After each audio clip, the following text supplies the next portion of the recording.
The NASDAQ, the SP 500, and Bitcoin have all reached new highs. Everything is going really, really well as we start the month of September. But let's talk about that some more. I'm going to tell you what I think about that. But if you own XRP, welcome back to the CryptoZX channel. I really appreciate all the love you guys show me every day. XRP's price is stuck near an all-time high right now. Sorry, it's not an all-time high. It's just above that limit I talked about on my channel. Remember, that is a big resistance. People who are short on XRP are doing everything they can to keep it below that key range. If the price goes above that level, both sides will be in charge, and I think XRP will hit its all-time high that many people are expecting. But 323 is down about 1.8% in the US and 3.1% in Bitcoin right now. It is worth $191.6 billion and trades about $9.3 billion every 24 hours. But before we go any further, as always, I want to make it clear that nothing on this channel is meant to be taken as financial advice. As with any investment, you should always do your own study before putting money into crypto. Let's begin with this. This means that more people are searching for altcoins than at any time since 2021. I also talked about this in my Cardano report in case you watched that. But there are more and more looks for altcoins, which means that stores are also beginning to pay attention. Of course, the fact that Ethereum is going in a certain direction shouldn't really come as a surprise to any of us at this point. If you watch the station every day, this is what we've been waiting for.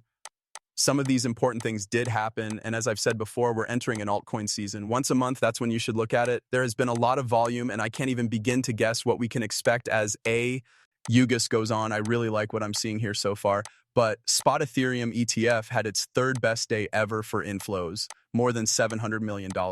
As of today, 3 of the 6 best days for new users since start have been this week alone, 3 billion more in the last 7 trade days.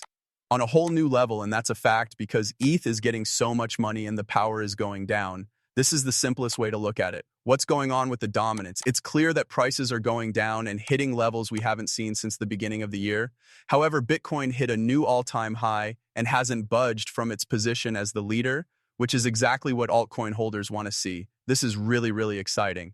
But look at this too. Is Ripple ready to go up against Swift? Check out what Credoc says. I believe there is a world where we can both live together. Our clients just want to be able to send money around the world right away and cheaply. We only need to make things better for the customers. This is where XRP Ledger and Ripple's role in the ISO standard comes in.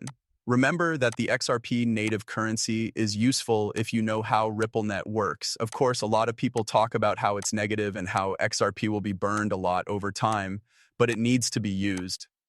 These days, XRP Ledger has been putting up some great numbers, but they need to go to a whole new level for XRP native coin to really get to that level of fire that a lot of people want to see, but we can't say for sure because of how institutions are coming in.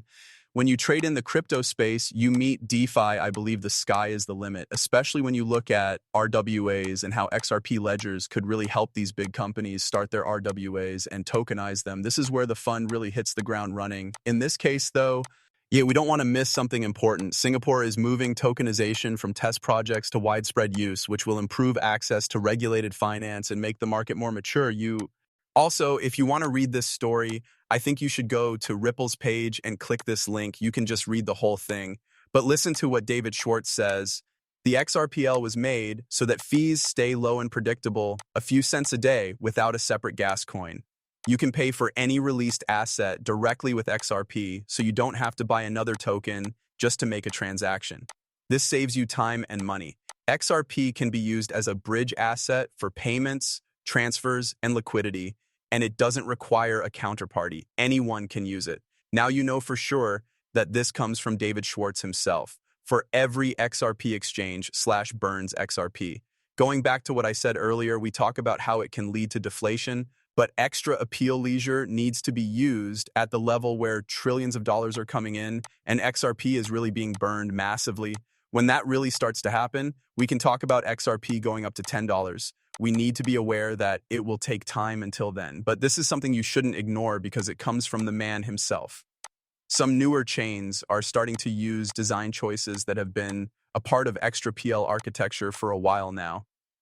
For example, they are using a consensus method based on proof of authority, which is a good sign. It shows that more and more people in the business agree on how important it is for financial applications to have predictable, reliable settlement that doesn't require expensive validation. We're looking forward to the next stage of extra appeal innovation, which will bring more level of programmability, compliance, and liquidity for business use.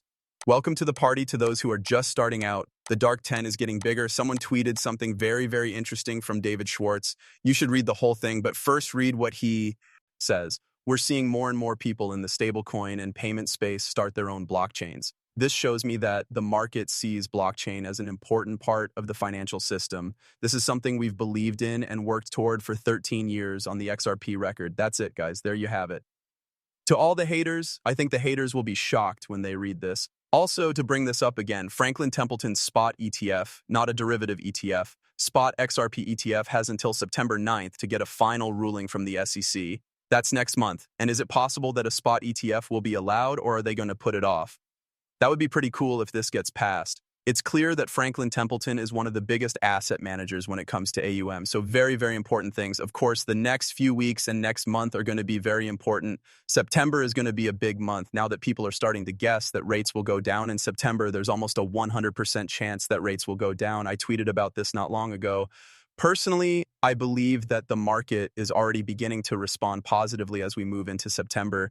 Even if it's just a rate cut after all these years, we might see the day of the news. It's clear that rates haven't been lowered in a while. I think the market will actually go back down instead of going up, but I don't think it will last long. Once that happens, the market will get better and the year will end on a good note. The way this space looks in August makes me think that's how I should look at it right now. Please let me know in the comments if you agree or disagree with that. Look at this. XRP is getting ready for its next big growth. The biggest market in Korea is on fire. The XRP KRW pair just made $644 million in 24 hours of trade. If Asia takes the lead, history shows what will happen. Taking a look at the control mentioned earlier in the video, we can see that it is continuing to fall, which is great to see. Bitcoin bro,